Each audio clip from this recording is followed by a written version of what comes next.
No professionals are Sir, hired? I've listened to you every time you come here. I understand what you're telling me, but just because you keep repeating it doesn't make it true. I know. You would have had to substantiate that, and you haven't. And so all I'm here to do today is to deal, we've dealt with the possession issue. Now we're dealing with just the monetary issue. And I don't think there's an issue for me to try regarding the money. Good morning, Your Honor. May it please the court, Eric Ladaz, P65354 on behalf of plaintiff. Good morning, Your Honor. Darwin Fair, P number 31266 on behalf of the defendants and all occupants. All right. This is the plaintiff's motion, correct? Yes, Your Honor. All right, go ahead, sir. Thank you, Your Honor. Your Honor entered an order of eviction on July 1st, 2025. The defendants filed an appeal of that order of eviction. This court then ordered a bond on July 11th. The court amended the bond on September 15th. And then the defendant's appeal was dismissed on January 27th, 2026 by the circuit court sitting as the appellate court. Therefore, with no appeal pending, we're asking this court to be able to execute on the order of eviction that this court entered on July 1st, 2025.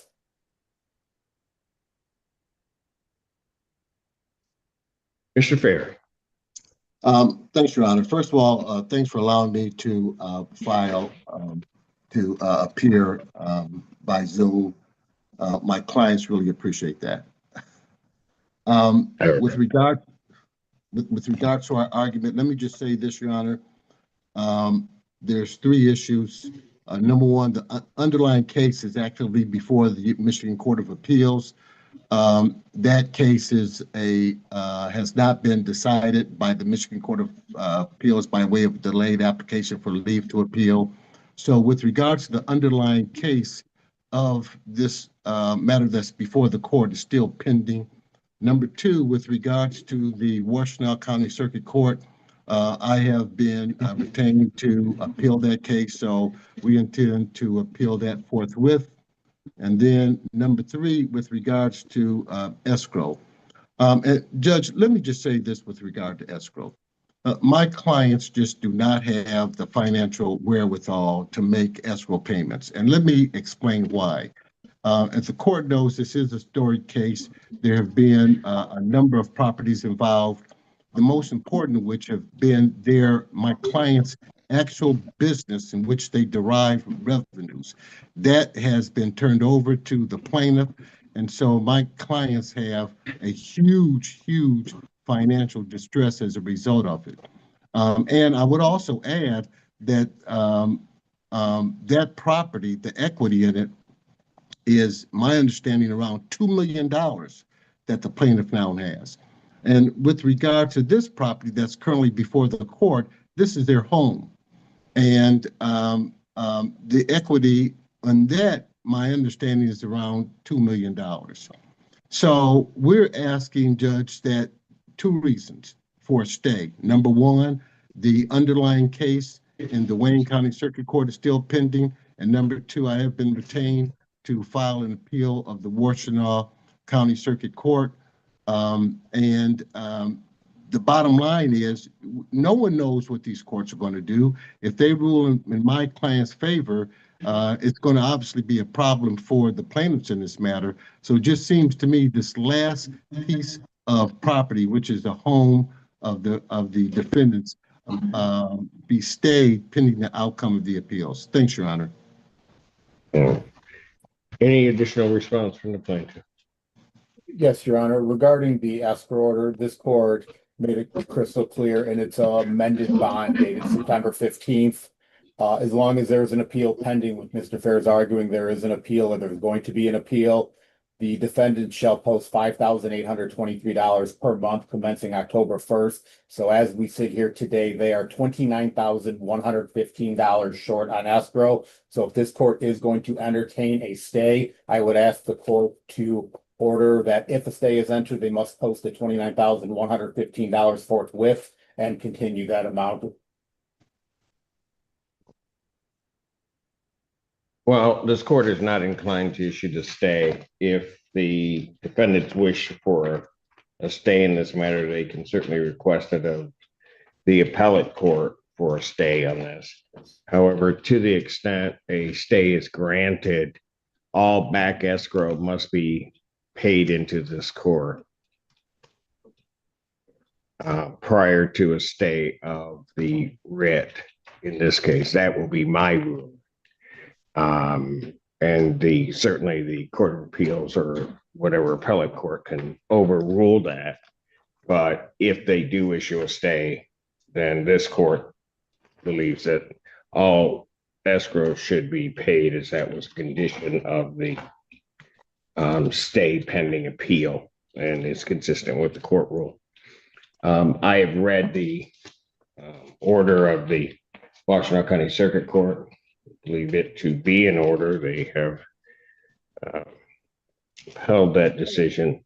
The court will do two things. The $7,500, which is currently in escrow, will be released to the plaintiff.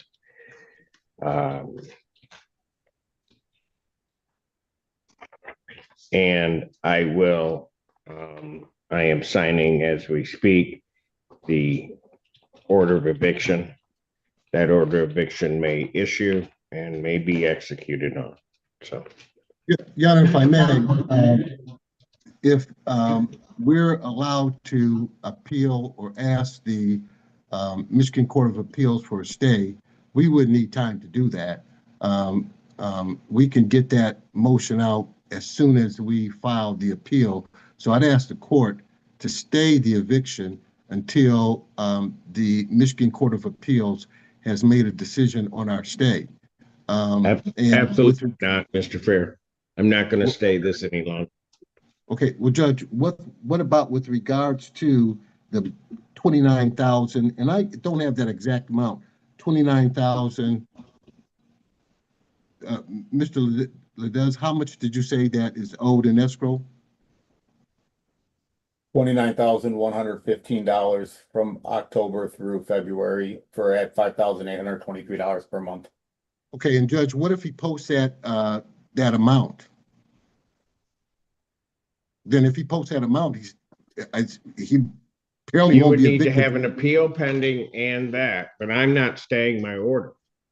So I understand that, Judge, but we can't get a stay with the Michigan Court of Appeals until the appeal is filed. I intend to file that forthwith. but you can indicate in your appellate paperwork that this court has denied the stay.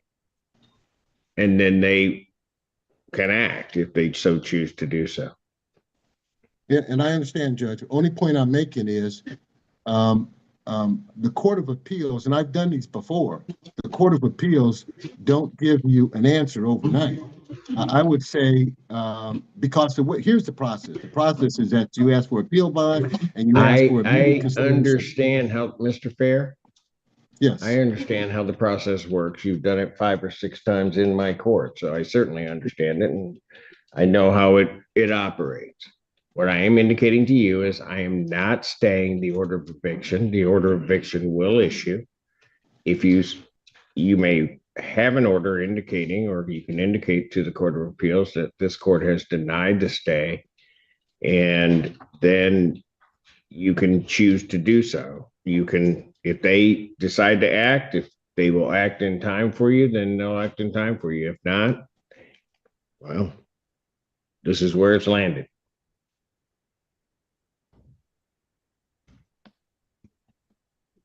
Okay. I have signed the order releasing escrow, so that won't be an issue.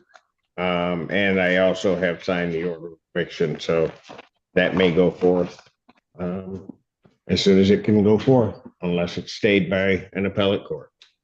All right. Thank you, Your Honor. Thank Thanks, you. Your Honor.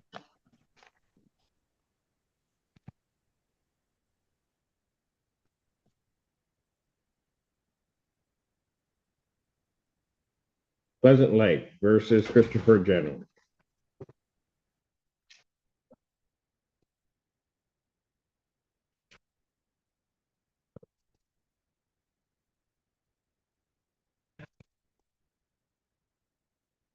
You may want to give that to you. Sign the order. Good morning, Your Honor. David Morris, on behalf of Pleasant Lake Park. Good morning. I'm Christian Obiaki.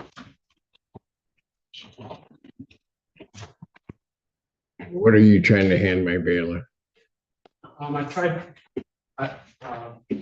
to turn this into the clerk, but she's like, "Oh, your time's kind of running out. You should just go in the courtroom." Giving it to you is like the quickest way. What is it? It's just a summary of the reality since January 31st till today. I could read it. The reality of what? Of the household or of life in general? The reality of this court case, Judge. Well, you have to show it to the plaintiff before I'm going to even begin to look at it.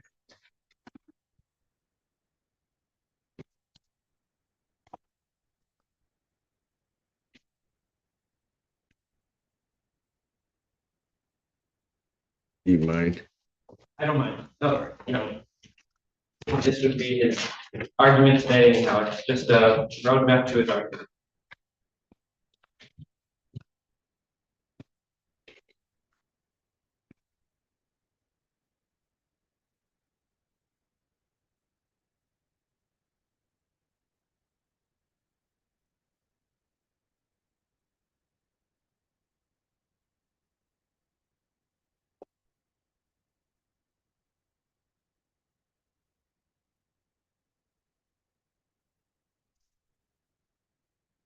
All right. I just have a couple comments that I forgot to put in there. Sure. Like, this is my favorite sweatshirt. Like, this has all been eaten by rats. There's right here, like the sweatshirt underneath has been eaten by rats. I've lost two pairs of Michael Jordan tennis shoes that are eaten by rats. These pants are eaten by rats. My really nice pair of Kappa pants that were like eaten by rats.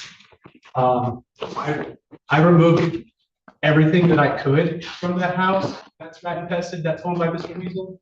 But like due to my disability, I couldn't move like a couch and table and chairs. But I had to like cut my king size mattress in half. I cut my dresser in half, all with a chainsaw. Took me, and then I cut my mattress with a knife. So like I know he's withholding the deposit. I left a couch in there, but like, I did literally as much as I could, like without taking myself to the emergency room. So.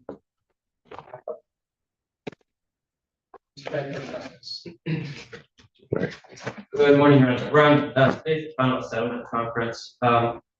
Plaintiff is requesting, last the court acted, Mr. Janowiak was ordered out by January 31st. He did that. Right. He vacated the premises on time. Plaintiff was withholding security deposit. We haven't had a forwarding address given to us. It's a P.O. box because I'm homeless.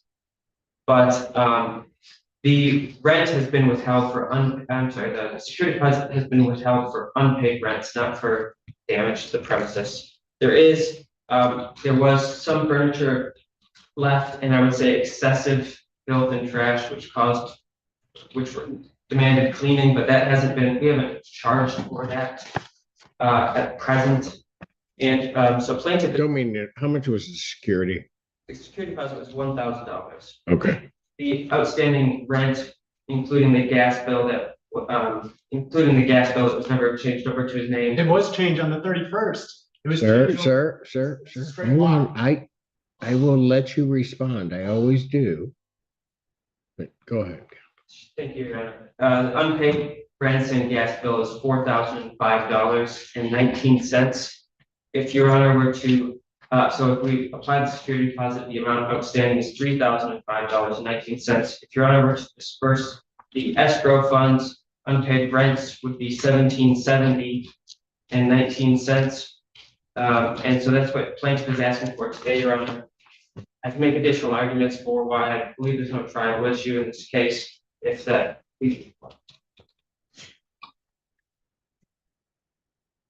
The DTA was taken out on the 30th. That was gone by The early 30th of January. on January, yeah. And then I like that is a straight lie. I mean, he also Hold said, on. He didn't say that you didn't take it out of your name. I mean, you're not charging for the 14 days, are you? Correct. So my understanding is that he was required to put the gas into his name and that either didn't happen or went unpaid, one or the other. So I believe my client's books records show that they were just auto paying the gas over the course of his lease. that's not And true. how much is the gas of this amount? We're talking about approximately, I have it broken down by month here, but approximately $200. I've been paying my DTA every month since I've been there. That's a straight lie. Like, that's a pure lie. Like, swear to God. Okay, That's a pure so lie. hang All on. the records are there. I mean, how can you lie about But, that? but hold on. You didn't pay the rent, so I know I owe DTE like $400. That's it. well, they're only saying it's about 200 that they paid over the time. I've paid my DTE bill. I paid all the bills that I needed to pay up until this rat infestation was not taken care of. And then they lied about the rat poop, and they didn't. Okay, but hold on. This is a nightmare. The security deposit can properly be deducted pursuant to statute against back rent. If there's $1,250, I think it is, in escrow. If that's paid over to the plaintiff, they have the 1,000.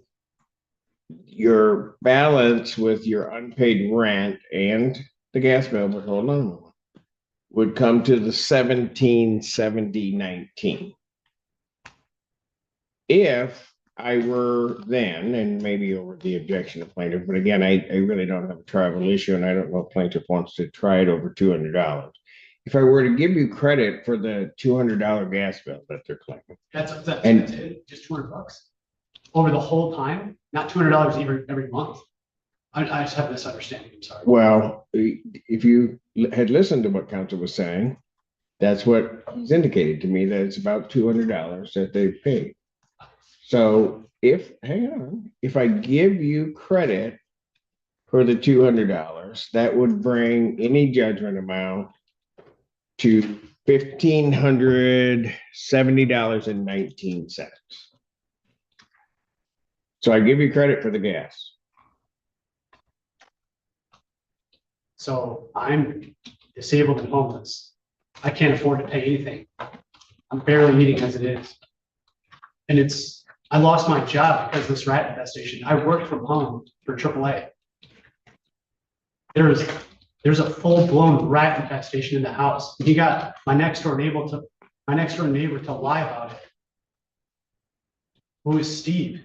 I mean, Sir, I've been through that initially. I think I it know. was badgers.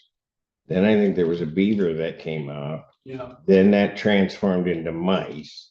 now- And then they became rats. Yeah, it just And compounds. I know all of those There's rodents proof of running it. around. I know. I'm not blowing smoke. I never blow smoke at the judge. I'm blowing No, smoke. I'm not saying that you're blowing smoke. This I'm is just all saying backed that's up. a lot of vermin It's a lot. in one spot. And eating my clothes, eating my food. Look at this. Clothes. My clothes are eaten. I've had to throw away at least $500 in clothes because they're just lying about it. This is an inverted nightmare. Sir, I don't have anything to try. What you've asked me for, and I've read over what you gave to the court. You want the escrow back. I don't think that's proper because the rent hasn't been paid. Also, in looking at everything in regard to this, I don't see where you would be entitled to any abatement necessarily of any rent in this, or that they're gonna need to pay you damages. So the damages are my clothes have been gone. I lost my job because the rats were literally underneath my bed. They were nesting. They were nesting inside the dresser a foot from my house. I mean, a foot from where I lay my bed, where I lay down. I mean, there's a rat's nest literally underneath my bed, inside the house. And they lied about it while we were all standing in rat poop. And then this kept going on, and no professionals were Sir, hired. I've listened to you every time you come here. I understand what you're telling me. But just because you keep repeating it doesn't make it true. You would have had to substantiate that, and you haven't.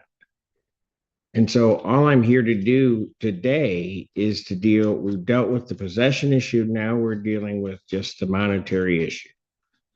And I don't think there's an issue for me to try regarding the money. I can't afford it. Okay, listen, I swear to God, I can't afford it. okay. I mean, I'm literally on SSDI. I'm But- literally homeless. And that may become their issue regarding any amount I give in collection of it. I mean, I'll have to file for bankruptcy, and then, I mean, that all washes away. If I file for bankruptcy, then, I mean, then. Then he gets, well, I don't know what the bankruptcy court is. It's washed. I mean, you are talking to a disabled street kid that was forced out of his home because of rats and lost his job because of rats. While the whole time the landlord is saying, you're lying, there is no problem. Then I have professionals backing me up.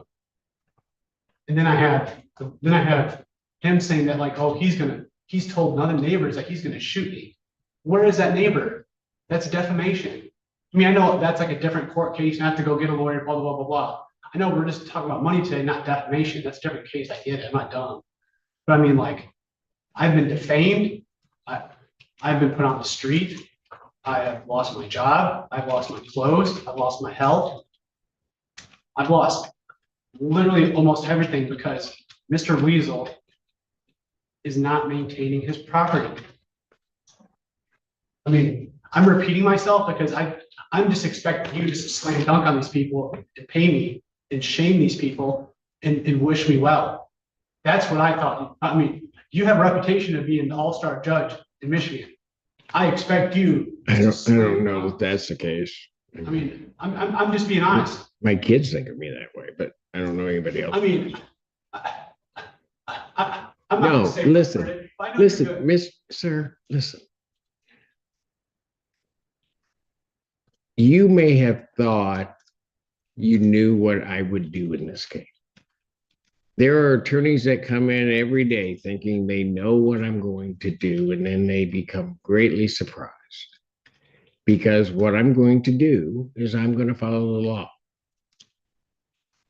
I may feel for you, I may have sympathy for what your plight is, but I'm going to follow the law. That's how it works. That's what I want you to do, is to follow the law. And that's what I'm going to do. And what I'm going to do is I'm going to find that there's no tribal issue. I am going to give him credit for the $200 gas bill. So I'll award, and also I will not charge him cost. So I will award a total judgment amount of $1,570.19. The escrow will be released to plaintiff. That is the court's ruling. Thank you. Thank you, Judge. I did write it. All right, thank you. Thanks for your time, Judge. Thank you, sir. Did he salute you? He did. Straight on.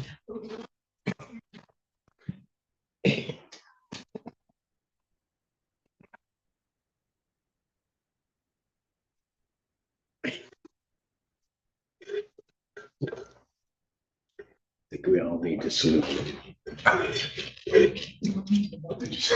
Anna did. Anna. Uh-huh. It's good to go. Yeah, they're good. Go ahead. Can I go off for a moment? Yes. Please, what? And then I'm not hearing anything else from you. I'm gonna do what I gotta do. That's fine. I'm just that's gonna, fine. no, do not talk. I Stop. said I won't Just say anything else. Stop. Just stop. That's how you treated me in October of 2024 as well. I'm done. Oh, there she is.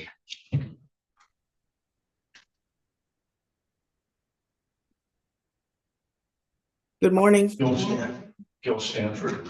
All right. And Ms. Norman, can you state your name? Susie Norman. Okay. And that's a wrong screen. No, it's okay. I'm good. I'm good. I'm good. All right. Where are we on this case, folks? At the last hearing, we were reading on the evidences I sent. One was a flash drive. Yes. Due to the weather and the courts being closed, it hadn't been logged yet. Correct. I think Also- we have it now. Yes. And I believe that your coordinator helped Mr. Stanford to play his flash drive. Right. Did you get all the stuff off of the flash drive, Mr.? Oh, I did see the video of the previous hearing on that, yes. Okay.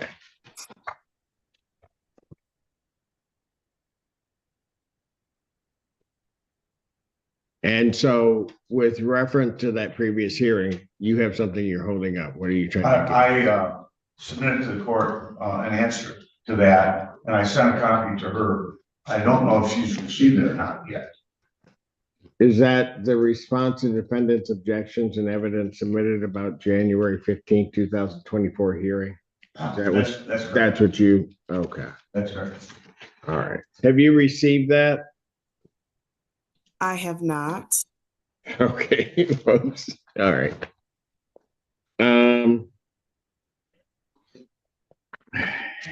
Well, all right. Somewhere along the line, we've got to make sure, because it becomes impossible for me to conduct a hearing where one party has submitted something and the other party doesn't have it. And I'm not saying, I'm not blaming either party. I'm just saying that's the cold-hearted reality of where I end up. Your Honor, may I say something? How did you send this to Miss Norman? US mail. Okay, well, You know, and that's I gonna be, thought our hearing was a little later in the month. I thought she was gonna get it. And I just got the notice about our hearing date yesterday. So I was thinking maybe I should. well, that maybe should tell you something about the mail. All right, here's what I'm gonna do. I think we have Miss Norman's email, right? Yes, sir. Okay, so Judge folks are Simpson, not sure that, yes, can I ma'am. say something, please? Yes, go ahead. That video from the hearing from 10/22 of 2024 has on there where Mr. Stanford waived his right to monetary damage and rent because of Right. the case, and my case being I dismissed my case in order to come to that end. So I don't know. I just feel like at this point it's we're just on the court's time and we're wasting it with Well, all of these things. Ms. It's just- Norman, I understand what your position may be. My position is that if somebody submits something to the court, I have to at least look at it and consider it. The very fact, I don't think, if you think about the last hearing, you submitted something and I didn't get it because of whatever the circumstances were. I didn't have it. I don't think you would want me to proceed without having that. Mr. Stanford has submitted something. I'm not going to have a problem going through it. You just have to have it so that you can respond to it if necessary, because you're entitled to have it. Here's what I'm going to do. At this point, there'll be no additional filings. All right, because I don't want to end up in this circumstance. We have Ms. Norman's email. Yes, sir. All right. So what I'm going to do to expedite the process, Ms. Norman, because normally I'd put it out however long it may take the mail to get there. I'm going to have my staff copy what Mr. Stanford has submitted email it to you so that you have it.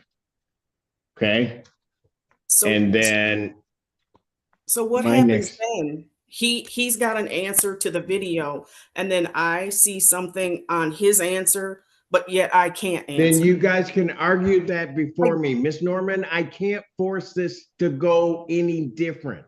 I don't If I want to could- argue. I want it to end.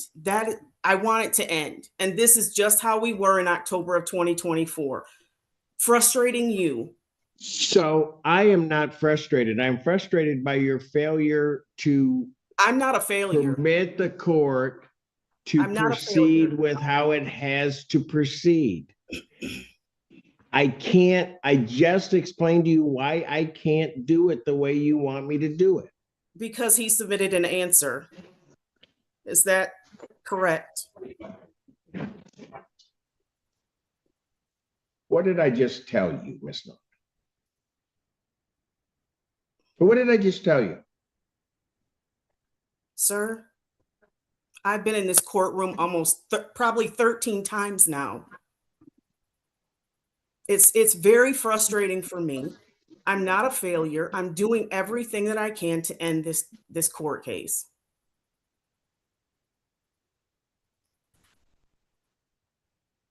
Miss He has- Norman, I'm I'm going to just- tell you this, and then I'm not hearing He's- anything else from you. I'm going to do what I got to do. That's fine. I'm just That's going to, fine. no, do not talk.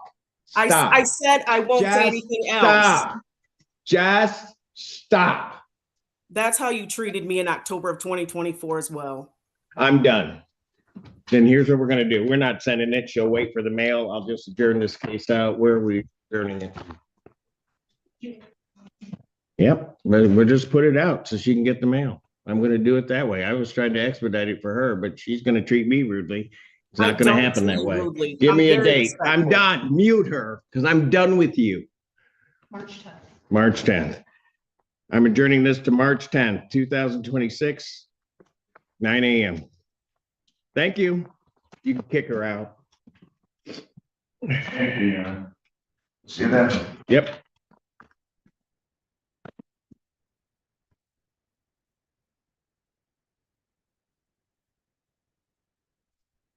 We need a Mandarin interpreter.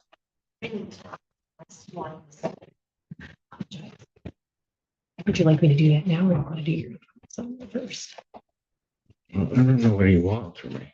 Okay, Huh? I will request. the interpreter. Well, I'm gonna step off and then I'm gonna deal with them, so don't request it yet.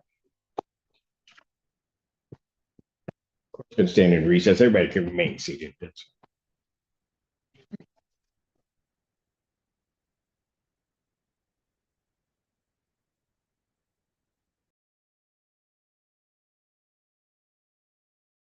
O'clock at night, where they have a counter claim, so I would like to motion to get a continuance in order for me to be able to. To answer the counterclaims, Yes, all right. according to the statute, whatever the court deems. All right, how much time is it gonna take for you to answer the counterclaims? Well, to answer the counter between 21 and 28 days is what I would like in order to be able to get out the, No, I probably won't give you quite all that time, but okay. I'm sorry. I probably won't give you that long. Okay, to well, file an the- answer. The court deems appropriate, but you know, I will try to do my best. All right, all right. Carter, we'd agree to a month because we have some additional discovery to conduct. We just received this case last week and we don't have all Well, the students are documents. so cute. We'll agree to a month because we don't care about the court schedule. We just gotta go to class. No, go ahead, I'm sorry. Don't We mean to just interrupt. got this case last week, right? So we don't have all the documents yet, and we discussed with plaintiffs that we would ask for maybe a ledger or any communications or documents relating to any repairs that will be an issue in this case. And this will also give us time to file any FOIA requests to get inspection reports from the city, Your Honor.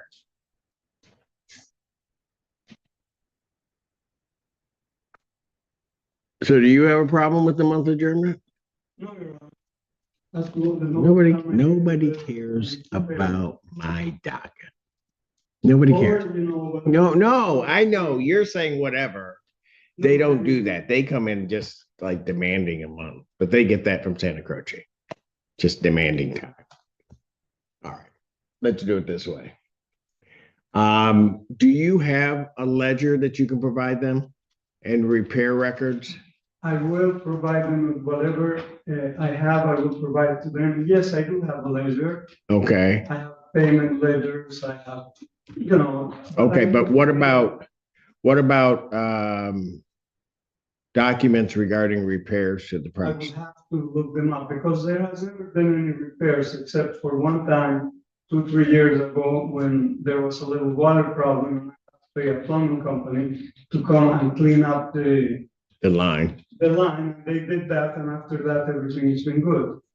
And Got it. besides that, repairs, changing of smoke detectors. It's been basically because it's Okay. still in construction and it doesn't need a lot of repairs.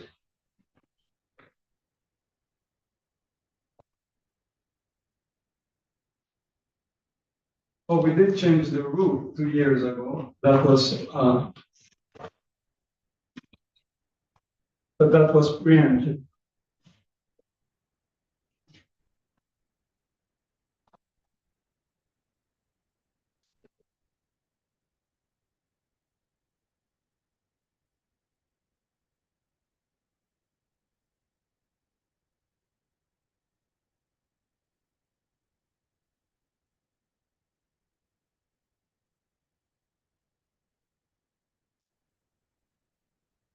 So you're going to be able to provide that ledger to them, say, within the next Yeah, I week? will provide them with everything that they asked me for. Okay, And I will also be asking them to provide for a lot of proof because they have a lot of allegations that are out of the air. I'm sorry if I'm talking too much wrong. all right. No, that's okay. So, well, here's what this is the way the court works without necessarily issuing a formal order for discovery. I expect the parties to cooperate with each other regarding the information. So if you ask them for something, to the extent that they can provide it, if it's there, the obligation is there for you to provide that. Same applies to you. Yes. All right. Everybody's understood regarding that. All right. So what I will do then is I will indicate that you're to answer the counterclaims. In this case, you're to do that by February 24th. I'm going to give you 2 weeks to get an answer in on that. Okay. Okay. Your Honor, one question, please. Yes, sir. I need them to provide their address because I heard that the address that they gave is not their address, but it's You need to provide who? the Tenants? the defendants to provide their correct address so that notifications can be made correct. In terms of the, Whatever address they want to provide to be notified to. you mean in terms of your answer? Yes, Your answer should be sent to their attorneys. You shouldn't be sending things directly to the defendants. so we do not need to have their address or anything on record. Well, why do you need their address at this point? Okay, the first thing that I was going to do was to send them, which I already probably provided them. They need to provide the address when they move 5 days after they move in order for us to be able to provide them with whatever. Oh, 4 days, but yeah, go ahead. And we haven't had that yet from them. So that would, you know, I would, in case anything like that needs to happen. And, but otherwise I would just, Well, hold on a second. At this point, you're seeking to provide them something. no, I already did the last time. Okay, hold it. I'm trying to figure out, why do you need their address right now? Simply because the law says that I need to have. They were supposed to supply to you a forwarding address within 4 days of the date of vacating the premises. And their failure to do so has its ramifications if that becomes something involved in this case. Okay. So you don't need it. any communication that you're going to have or make to the defendants in this case, you need to go through their attorneys. No problem, Your Honor. All right? So you're to answer by February 24th. I will. All right? And then I will adjourn this matter to March 10th, 2026, 9 a.m. We have one more issue to raise. Of course you do. Why? Because they're from Michigan. There's always going to be an issue. Go ahead. Right before this hearing, that the property in question is owned by a corporation that plaintiffs own. They own the corporation, which then leases the property to plaintiffs, which plaintiffs then lease to our clients. And under law, they can't represent a corporation. So we're just unclear on the law specifically here. But we just want to raise that to the court. Well, who is the lease with? The lease is with plaintiffs. They're just leased from their corporation. So well, why would they have to have an attorney and couldn't represent things? Because they can't represent a corporation if they're not a licensed attorney. But are they representing the corporation? You're indicating that the corporation leased to them. And Right. so, But the corporation owns the property, so the prior order giving them possession of the property would be to the corporation. why wouldn't I treat them the same as I would that this really is a sublease? So You're right. if I treat it as a sublease, why would they have to get an attorney? Your Honor, we don't have a clear answer on the law at this moment. We just wanted to raise because it does add some complications or possible complications to this case, Your Honor. Your Honor, if I may, Yes, sir. it seems like a perpetual, it's a wholly owned LLC. And in order to avoid having to retain counsel to represent that LLC, it's some sort of perpetual sublease to themselves individually. And then they lease it. It seems clever at the very least. But I don't know. I mean, it obviates the rule that if you own a piece of property in a corporation and you benefit from owning a corporation, you have to hire an attorney. Well, except that, I mean, you're right in terms of what you just stated about an LLC and the benefits that an LLC gets. The difficulty is in doing it this way, and the danger for them, while it may be clever in doing it this way, is that any liability is going to attach to them personally. And so that may be a problem. For tax purposes, LLC doesn't have its own tax return. It's part of the individual return. So the legal identity seems the same. I mean, look, they've been great, but we always prefer to have counsel on the other side. But we just wanted, I've never seen that before, so I just wanted. I haven't either, and it's probably because the liability issues are probably potentially going to be substantial, and you're probably doing it this way. Frankly, they're going to lose the protection that the LLC has, but that may be their business. Yes, sir. It's not an LLC, it's an incorporation. It's a C corporation. I live Okay. in the apartment where the lady lived. Where she. Yeah, but sir, here's And I here's live what the myself. okay, you talk over. I'm sorry. Go for it. I'm sorry. Here's what the issue is, and I don't know that I'm going to necessarily address it today. They've raised it as a potential. Is that it doesn't matter what type of corporate entity owns the premises. That corporation has leased to you. Yes. Okay. I think you need to understand that should they prevail on some issues, the liability for some of this goes directly to you. The corporation is not a protection from it. There may also be issues, and maybe this is what they're getting at. There may also be issues of if it is a circumstance where the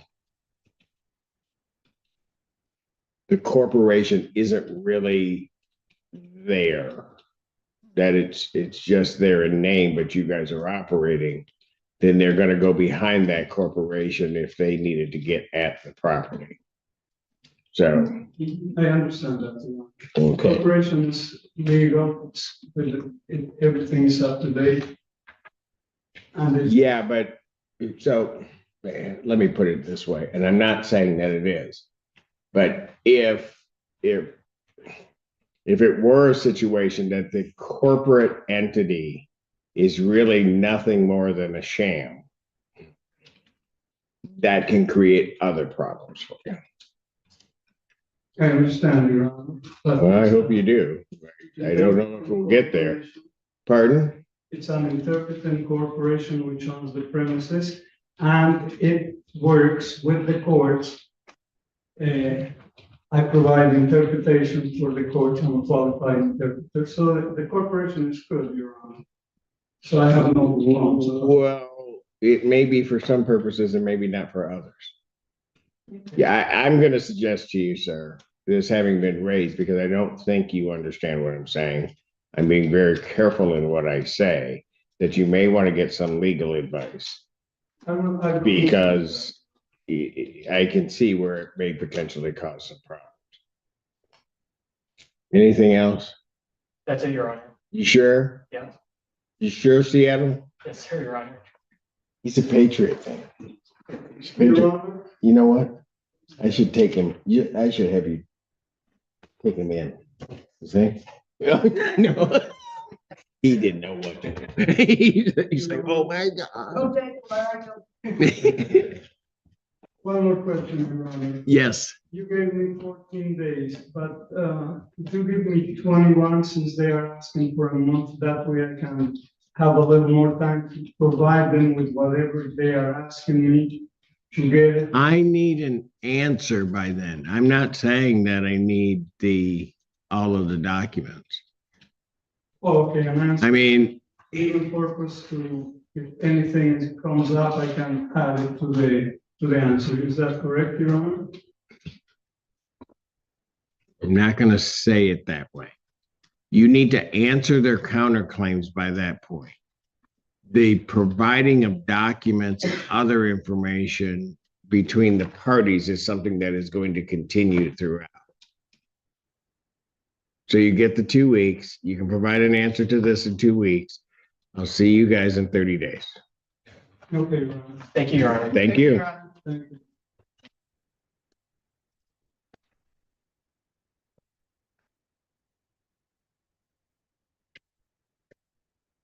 Have it write it in Bulgarian.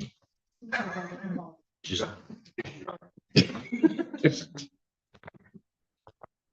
what?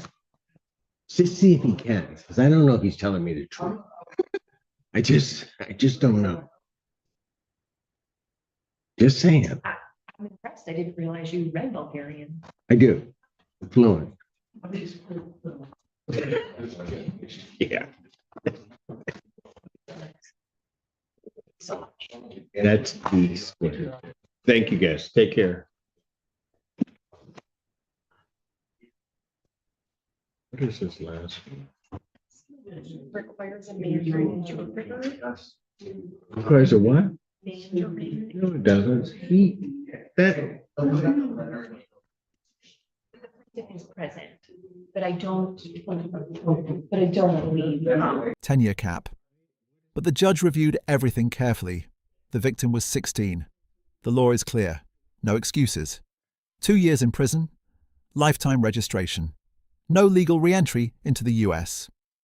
The judge's message? The law is the Zoom your The air that suspect was running northeast through the neighborhood. We proceeded to that area as there are two schools directly in that area. And based on information, Kevin posted threats. So we got to that area initially to help set up a perimeter and contain the area, potentially catch the suspect. And were the suspects eventually caught? Yes. And were you involved in the apprehension of either suspect? No, I was there when Mr. Jones was caught, but I did not apprehend him. Did you see Mr. Jones in court today? Mr. Jones is to my left. He is next to the defense counsel. And what's he wearing? I'm sorry, green shirt, white undershirt. And I'd ask the record reflect the in-court identification of defendant Jones. That objection record shall so reflect. Once Mr. Jones was taken into custody, and was there also another suspect? Yes, there was. Officer Gilby had apprehended the passenger of the vehicle, Mr. Smith. So at this point, with the suspects in custody, what did you do next? I was assigned to the scene where the crash took place to go through evidence in the red or burgundy Malibu that had crashed out on the scene. And describe for the court what you did in terms of going through that vehicle. We did a search on scene of what we could clearly see. I observed that on the passenger side floorboard of that vehicle was a black Glock 17 that had a purple grip and an extended mag in it. Actually, it was Detective Allen would have made that safe, and we photographed the scene too. Also located a black with designer Gucci backpack on the floor of that same vehicle. Within that backpack, I found an ID for Mr. Jones and several parts to make an additional 4 Glocks full auto. When you say parts to make additional Glocks full auto, can you describe for the court what you mean? Yeah, it's an auto sear that allows the Glock, when mounted on the Glock, allows the Glock to fire in fully automatic with one pull of the trigger. So one pull of the trigger gets you continuous fire until you're out of ammo or the gun jams. And how many firearms did you observe in that motor vehicle? One in that vehicle. One in that vehicle. And was that vehicle similarly modified to fire in fully automatic? I'm sorry, was that vehicle? I'm sorry, was that firearm that you found? Okay, yes, it was. It had a Glock auto switch on it. Were there any other firearms at that scene? Yes.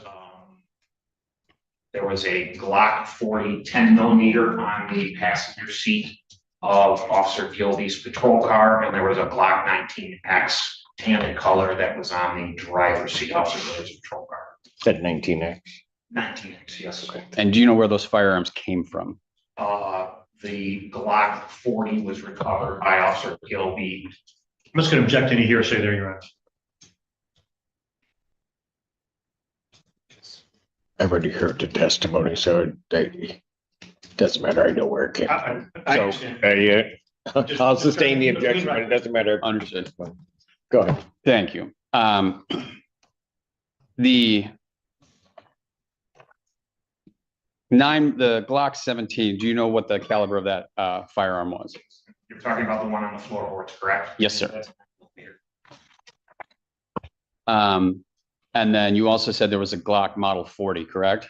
Yes. And what is the caliber of that firearm? 10mm. After having searched or gone through that, or actually take that back, did you find anything else in that Malibu that was connected to Mr. Jones? As I previously said, I found his ID in a backpack. Do you know to whom that vehicle was registered? I don't off the top of my head. Was there anything else in that vehicle at that time that belonged to Mr. Jones that you could tell? Not. Okay. So after having searched that vehicle, what did you do next? Photographs were taken of the scene. The scene was eventually cleared. Officer Gilby's patrol car and that vehicle were brought back to Ann Arbor PD for a further search. We were blocking the whole intersection of southbound Platte at Lorraine. This is the moment the courtroom changes. The judge stops being patient. This is no longer a warning. Every word now carries consequences. One wrong move, and freedom disappears. He thought she was 17, but in court, excuses don't matter. The judge didn't hesitate. 2 years in prison, lifetime registration, deportation after release.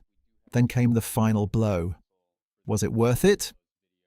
This is the line defendants never want to hear. The judge is done explaining, done negotiating. One more mistake, and jail becomes inevitable. This courtroom doesn't offer second chances.